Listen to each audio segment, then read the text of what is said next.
Assalamualaikum warahmatullahi wabarakatuh. Perkenalkan, nama saya Nabila Aulia Zahra dengan ujung IPM 244. Di sini saya perwakilan dari kelompok 3. Di sini saya akan melakukan wawancara kepada Ibu. Perkenalkan, nama saya Yanti. Saya kebetulan sebagai pengelola di Sofiana Farm. Baik, di sini saya akan mengajukan beberapa pertanyaan kepada Ibu.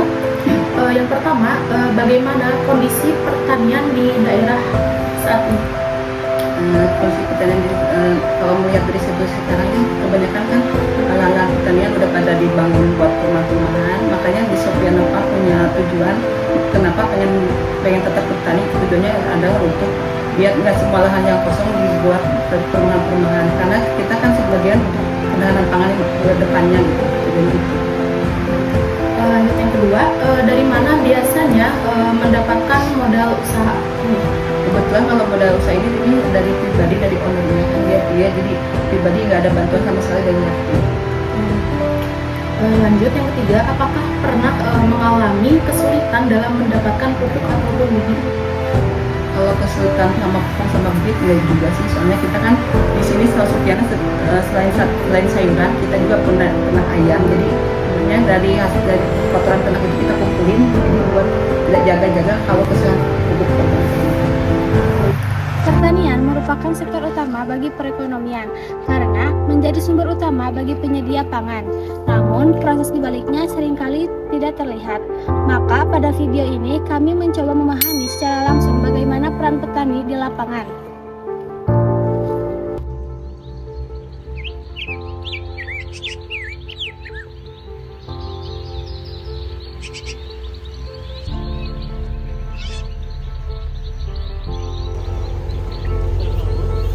Nah, hari ini kita akan melihat bagaimana proses dasar yang akan dilakukan oleh para petani, mulai dari penanaman hingga panen, dan juga tantangan dan juga rintangan yang akan dihadapi oleh para petani. Apa saja hal yang perlu disiapkan sebelum menanam? Hal utama adalah bibit, pupuk, dan kesiapan lahan. Nah, selain itu juga ada tenaga kerja yang cukup. Selanjutnya, apakah ada pelatihan atau pengetahuan khusus yang dibutuhkan dalam bertani? Pelatihan memang ada ya. Kebetulan saya otodidaknya dari basicnya dari KWP bersama ibu ownernya ya, emang dia dulunya ketua KWP, cuman dia pengen buka sendiri karena dia punya modal, punya lahan, makanya dia mendirikan Sofiana Farm dulu. Jadi ibu juga sebenarnya otodidak, cuman dari dulu dari KWP pernah ada pelatihan sedikit-sedikit, jadi diterapkan di sini. Untuk selanjutnya, apa ada kendala yang sering muncul saat ada proses penanaman? Kendalanya sih paling kebanyakannya dari hama aja. Selanjutnya, apakah perubahan iklim ini tuh terasa berdampak pada hasil panen? Emang kalau sekarang kan cuaca lagi pada ekstrim, kadang ke sayuran itu kalau terlalu panas sayurannya cepat ke warna daunnya cepat menguning, cepat kering, jadi emang sangat berdampak sekali.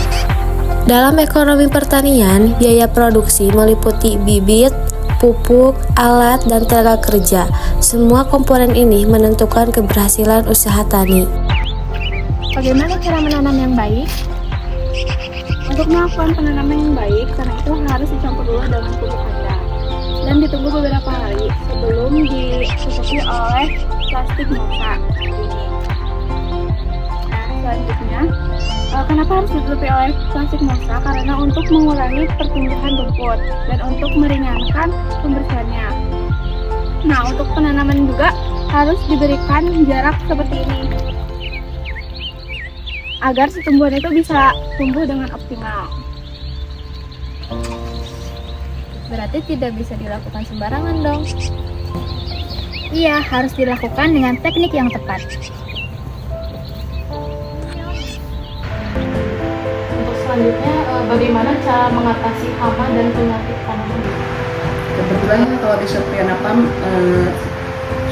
semuanya serba alami, nggak ada pestisida, nggak ada sama sekali. Jadi kita lihat dari Google apa cara-cara membasmi hama-hama secara tradisional.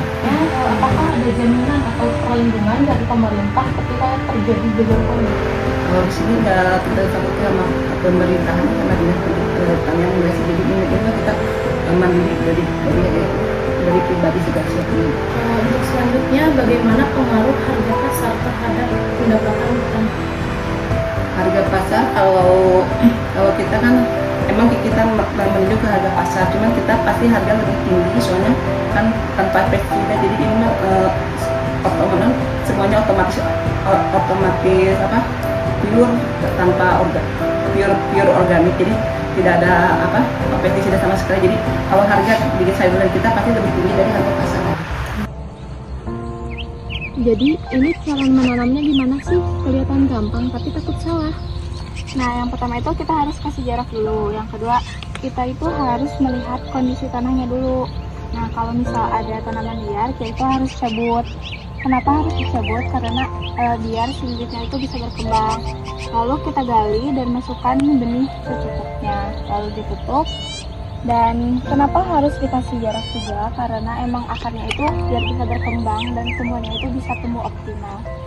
Oh, jadi harus berjarak ya, nggak asal tancap aja. Iya, harus ada tekniknya juga biar gak asal tancap dan gak terlalu mepet. Berarti lumayan juga ya, gak segampang yang kita kira. Iya nih, baru dikit aja udah kerasa.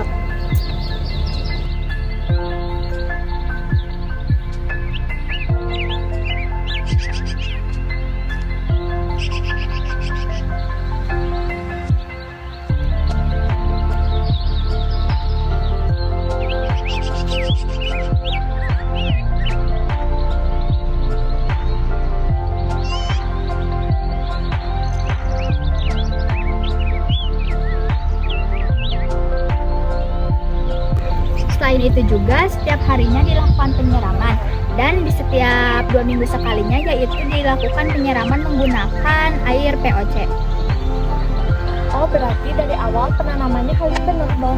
Iya, karena hasil panennya itu tergantung dari sini.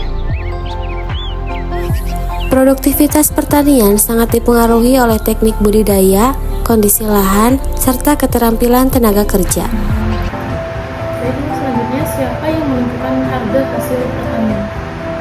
Yang menentukan hasil pertanian, pertama kan kita survei dulu ke pasar gini-gini, harga pasaran yang pakai bukunya harganya segini, jadi kita yang untuk harga di sini kita sendiri aja gitu.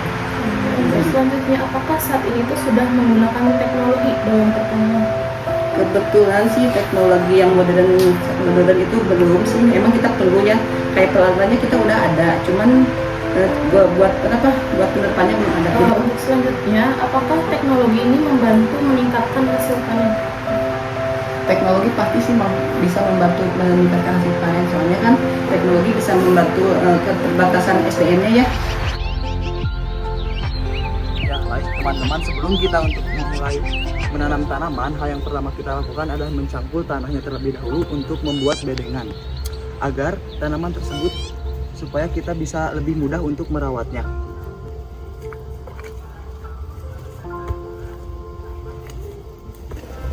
Lalu, apa saja resiko dalam kegiatan pertanian ini? Nah, resikonya itu cukup banyak seperti cuaca tidak menentu, hama, dan juga penyakit tanaman.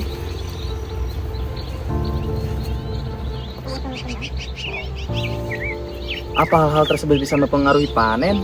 Kalau kayak gitu, berarti pendapatan petani tidak stabil dong. Sektor pertanian memiliki tingkat risiko yang tinggi, sehingga hasil yang diperoleh petani seringkali tidak pasti. Untuk selanjutnya, apakah ada bantuan dari pemerintah untuk petani?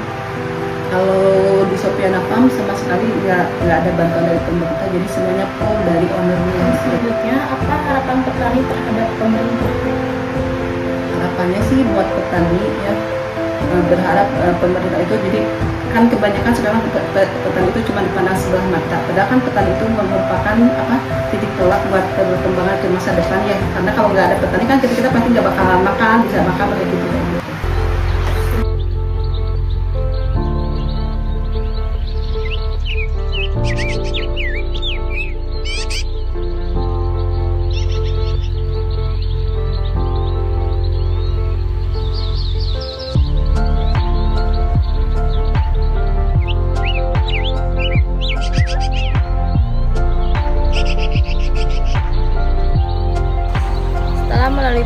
akhirnya kita sampai pada tahap panen.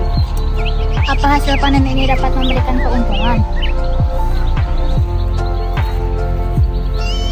Tidak selalu, karena kan harga jual tergantung kondisi pasar. Nah, kalau produknya meningkat, harga itu bisa menjadi turun. Berarti panen petani jika banyak juga, pendapatan tidak akan tentu meningkat. Sehingga pendapatan petani pun bisa berkurang. Nah, proses panen juga direkam sebagai kegiatan akhir produksi. Harga hasil pertanian dipengaruhi oleh permintaan dan penawaran. Ketika pasokan tinggi, harga cenderung menurun, sehingga mempengaruhi pendapatan petani. Untuk selanjutnya, apa yang membuat petani ini tetap bertahan meskipun banyaknya risiko?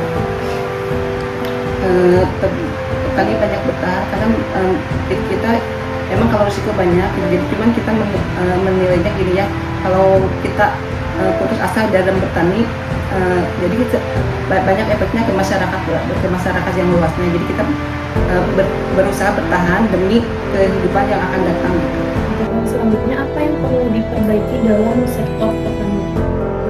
Yang perlu diperbaiki dalam sektor pertanian, yang pertamanya sih SDM. Kalau dilihat ya secara meluas sekarang kan SDM mulai berkurang, apalagi buat penanam padi kayak gitu kan udah pada berkurang. Jadi harapan dari kita ini mudah-mudahan ada generasi penerus buat SDM di bidang pertanian. Melalui kegiatan ini kita memahami bahwa menjadi petani membutuhkan usaha yang tidak sedikit. Selain itu, petani juga harus siap dalam menghadapi resiko yang tidak tentu.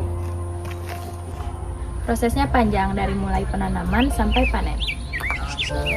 Dan hasil yang didapat pun sangat bergantung pada kondisi alam dan ekonomi pasar. Seluruh proses ini menjadi pembelajaran bagi kita semua.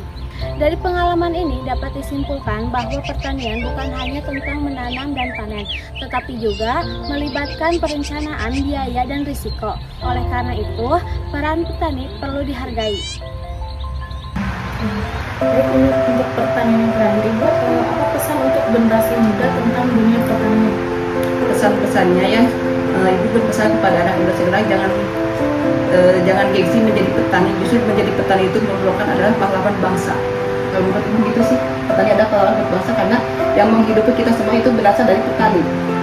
Semua bahan makanan, bahan semua sembako itu berasal dari petani. Kalau nggak ada petani, kita nggak bisa makan apa-apa gitu. Terima kasih buat ini pertanyaannya udah dijawab. Ya, sama-sama, mudah-mudahan bermanfaat dan mohon maafnya apabila itu banyak kekurangannya gitu. Menghargai petani berarti menghargai kehidupan.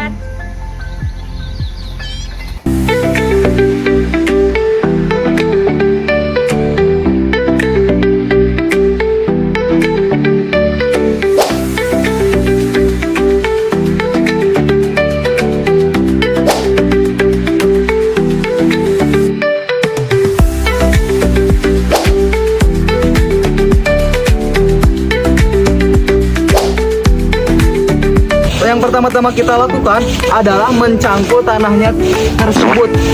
Nah, untuk penanaman yang baik kita butuh luas. Bagaimana peran petani di lapangan? Pasang lagi ya? Gaya, belok. Ujung.